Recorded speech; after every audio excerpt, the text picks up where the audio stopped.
AP, Julie Pace. Hey, Julie, you have a write-up on how Hillary Clinton's struggling to make inroads among young Americans who overwhelmingly supported Bernie Sanders in the primary.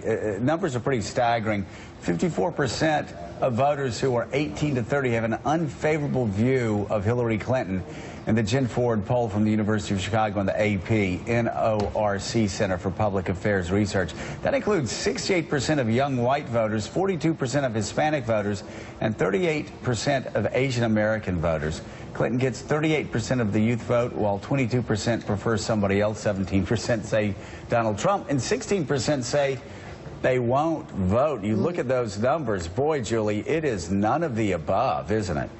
It really is. That was what was most striking to me in this poll, is that you have really dismal numbers for Trump, have kind of so-so numbers for Clinton, but there is just a lot of frustration with this election and these two major party candidates from young voters. And in calling some of the voters that we polled, you really hear that over and over again. They are frustrated with the system. They do not see their choices as being choices that represent them, and they really feel like there should be a third party option, someone else who could step in and represent the interests of young voters. For a lot of them, they thought that was Bernie Sanders. He obviously isn't going to be in the race anymore, and what we'll have to see is whether his endorsement of Clinton ends up influencing these young voters and moving them over to her side. Okay, so what is it, Julie, specifically that they don't like about Hillary Clinton? What are they telling you?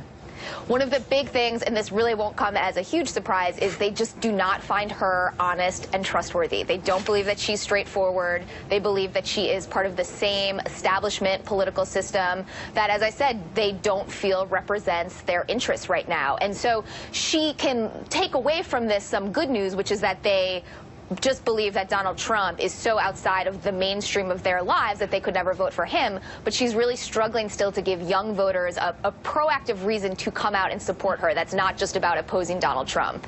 Julie, I wonder if you heard any alarm from Democratic leaders. It is so hard to mobilize young voters, and Obama did that in '08, and it looks like Hillary now risks pushing them out of that coalition.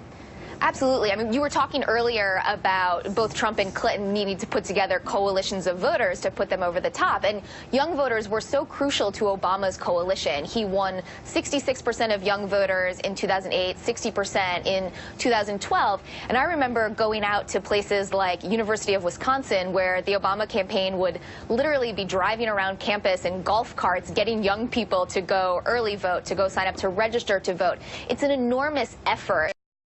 You have to have some buy-in from young people at the start. They need to believe in your candidate. They need to at least believe that your candidate is someone that represents their interests. And so Democrats are worried. If Hillary can't put together at least a coalition that looks somewhat similar to Obama's coalition with young people, she's going to need to try to make up that margin elsewhere.